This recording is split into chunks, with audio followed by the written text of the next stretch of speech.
Hello, everyone. My name is Steve Chesterton. I am the Wild and Scenic Rivers National Program Manager for the USDA Forest Service.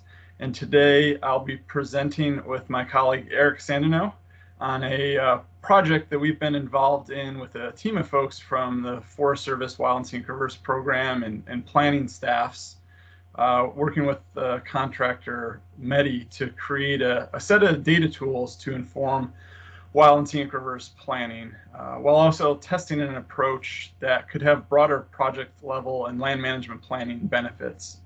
So in particular, this project has been an effort primarily focused on assisting national forests with developing and updating comprehensive river management plans for wild and scenic rivers, uh, also known as CRMPs, and an effort focused on creating a set of data tools that are informed by field input and rely on nationally relevant data sets that are responsive to the statutory requirements of CRMPs, as well as highlighting resource conditions in wild and scenic river corridors, with a particular emphasis on wild and scenic river values, which are a river's free-flowing condition, water quality, and the selected outstandingly remarkable values for a particular designated wild and scenic river.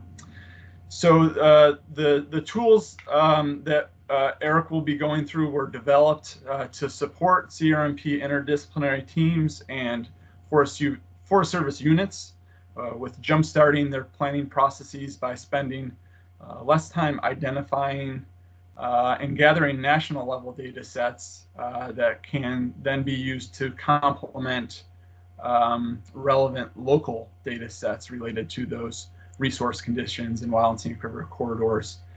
And a critical aspect of this project was coordination with several different Forest Service program areas that manage aspects of the data sets utilized, as well as feedback from 5 national forests involved with developing or updating their CRMPs. So with that, I'll turn it over to Eric for more of an overview of these tools and a demonstration, including of the web map application. Eric? Great, thanks, Steve. Hi, everyone. My name is Eric Sandeno, and I work for the Washington Office Wild and Scenic Rivers and Wilderness staff. But I am based on the Monongahela National Forest here in West Virginia, is where I sit. So Steve gave a really good background of the why we're doing this data tool and the need for creating it, really just to help forests with creating, developing, or updating comprehensive river management plans. So I'm going to kind of go through some of the information related to the tool itself. Then we're going to do some quick demonstrations. One of them is got some preloaded information on Black Creek Wild and Scenic River in Mississippi. And then we're going to do a live demo with the Red Creek Wild and Scenic River in Kentucky. So just as a reminder, Section 3D1 of the Wild and Scenic Rivers Act requires that comprehensive river management plans be prepared for all wild and scenic rivers within 3 years after date of designation to provide for the protection of river values. And Steve mentioned what those river values are. The comprehensive river management plan process is also closely tied to required developed final wild and scenic river boundaries, which is under Section 3B of the Wild and Scenic Rivers Act. So in an effort to assist units with developing or updating their comprehensive river management plans, the Washington Office Wild and Scenic Rivers program and the Washington Office planning staff worked with a contractor that Steve mentioned on a multi-phase project to develop comprehensive river management plan data tools that rely on nationally relevant data sets. We feel that the data tools developed provide a consistent method that allows units to efficiently discover, access, and use relevant data from existing authoritative data sets for use in comprehensive river management plan development.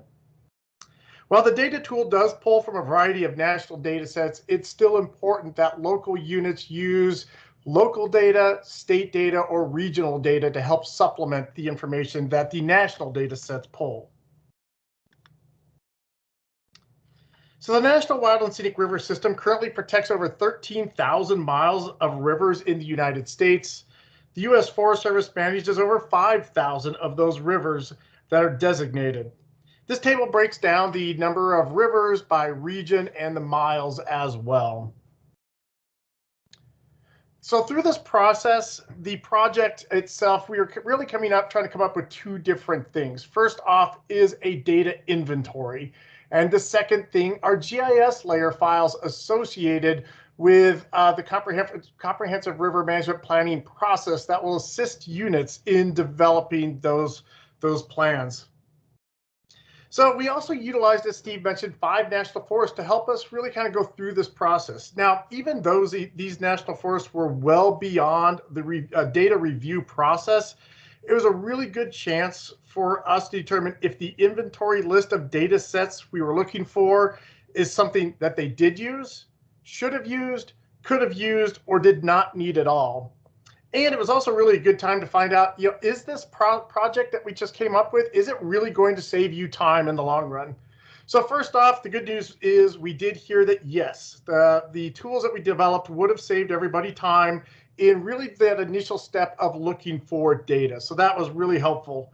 But the check-ins that we did with these national forests was also really helpful because it helped us refine that list of data sets that we were looking at. So when we felt everything was ready to use, we loaded the GIS data and data inventory on the Forest Service, well, one of the corporate servers with the Forest Service. And it's one of the ones that is primarily used by the GIS staff within the Forest Service. As you see here, what we ended up loading was a map document that supports the river management planning teams through their analysis process. And it really helps them provide visual information when they're working with their stakeholders. One of the things to really note, though, is what we put here was really for the GIS specialists and people who have GIS skills.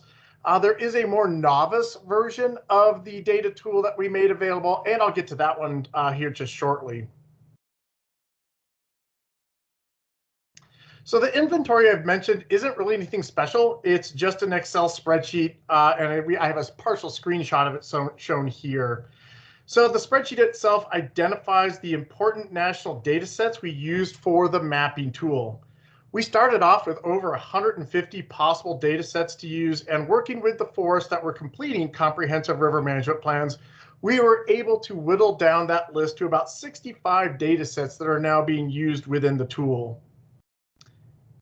The important part of the data sets we used, that over 80% of these data sets are published through what's called the Forest Service Enterprise Data Warehouse. This is important because the Enterprise Data Warehouse is a single point of authoritative data vetted and collected by managers of the Forest Service. The intent of the Enterprise Data Warehouse is to bring together and integrate data from various corporate databases into one location. These published data sets are refreshed regularly and in some cases daily, which means the comprehensive river management tool stays up to date from that source data. So besides the Forest Service corporate server that I mentioned, the Forest Service also maintains an internal Wild and Scenic River SharePoint site with a variety of information to help river managers. I have a screenshot of that SharePoint site shown here. We placed a lot of the materials related to this project within the SharePoint site, which includes the data inventory, a link to recorded training sessions for river managers, as well as user guides. The user guide provides detailed descriptions about the purpose of the comprehensive river management planning data tool and information to access the Enterprise Data Warehouse, as well as hot links to go to an ArcGIS online version of the data tool. So for those of you who don't know about ArcGIS, it's a collaborative cloud-based mapping tool, which actually is pretty intuitive in comparison to the GIS data tool that we have for the GIS server around the corporate database for GIS users. The main difference, like I said, is just the ease of function with the ArcGIS online version. So a lot of basic river managers that aren't fluent in GIS can use this ArcGIS online version and really get themselves ahead of schedule before GIS staff are available to help them. And it just really can speed up the process at the initial part of the comprehensive river management planning process. So in summary, the data tools are really good because they support an efficient and informed approach to comprehensive river management planning, reflects the data needed to meet the statutory requirements of the comprehensive river management plan development, and delivers it in a package of authoritative national data sets that are cultivated and governed by the enterprise data warehouse.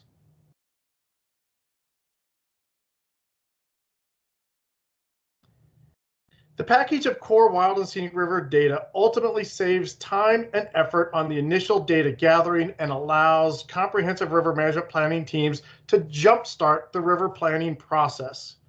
This tool can be used by Forest Service staff, enterprise teams, contractors, or anyone else who is helping the efforts with gap analysis for river management planning. However, as I noted earlier, the data is not all inclusive. You still need to use local data, forest data, and some other information that may not be found in these national data sets. So to demonstrate some of the benefits of the river management planning, let's take a look at Black Creek. So Black Creek Wild and Scenic River is located within the National Forest of Mississippi. The Black Creek River Planning Team did provide feedback on the first and second phases of this project. This base map displays just a few of the different data sets from the Comprehensive River Management Planning tool. Gives you an idea of just some of the things available. So Black Creek Wild and Scenic River here is outlined in blue. We do have a roads layer that is currently displayed. We also turned on a couple of the layers related to some of the recreation sites, such as picnic areas, launch sites. We've also turned on the layer for Black Creek Wilderness, which is outlined here in green. And this is just to give you some of the ideas of a few of the base data sets that are available. But let's take a look at a few other data sets. So this is actually a data set. Everything in tan here are hazardous fuel treatments that have occurred within the Wild and Scenic River area over the last several years, or more than anything, historically. So it's the information they have specific to broadcast burns. We can also zoom in a little closer and take a look at invasive species. So the invasive species shown here is Congan grass. We see little pink dots throughout this area. It shows where all the different areas of where Congan grass has been found within from the database of invasive species. And the one thing to note, and the Black Creek Wild and Scenic River planning team noted this as well, all of this is along road corridors is where the Congan grass has been found. And they're road corridors that are heading toward the Wild and Scenic River. So this will really help inform them as far as some of the potential concerns related to invasive species and managing those outstandingly remarkable values associated with the Black Creek Wild and Scenic River.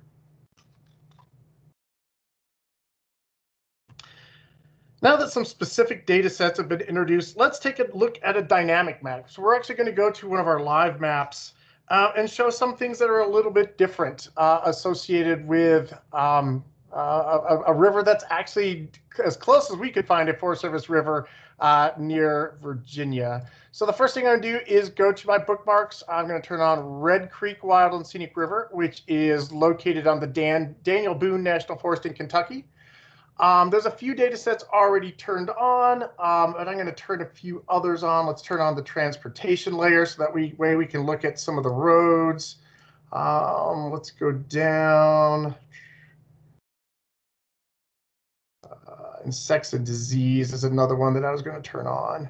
See what shows up there. And let's look at our recreation opportunities. So this is actually in the ArcGIS online version what the user will see. They will open up, they can scroll into their river, they can turn on and off various layers and data sets. And this is exactly how easy and intuitive it is. You can take a look right here. So here is Red Creek Wild and Scenic River. We look at this part. So right here, as this says, This is what is outlined in blue is part of the recreation classification of that river. Over here in green, and it highlights it there, is the part of the river that is a wild classification. But we can also start to look at the river as a whole. How close is it? Where are the roads? What are some of the recreation areas? Where were some of the insects and diseases that occurred in the area? We can zoom in even closer and take a hard look. We even have this batch of insects and disease that came out of that data set is within the river corridor itself. So there's a lot of different dynamic aspects to river management planning that we can do with this map function, with all these different layers. And really the whole thing is that it is intended to assist river managers in that river planning process. We also have some other functionality associated with this. If we want to start looking at proximity of impacts, we can, let's say, take a measurement. We're going to do something within miles. How close is that insect disease, even though it's in the corridor? How close is it to the river itself? And we can come to this closest point right here, measured off. It's only a quarter mile from the river, one of the river edges. So that's important to note. So there's a lot of functionality that can be done within this planning tool. So that is a quick demonstration of the tool itself, how we put the tool together, some of the data sets that help inform the tool. And we thank you for your time today, and we look forward to any questions that you may have for us.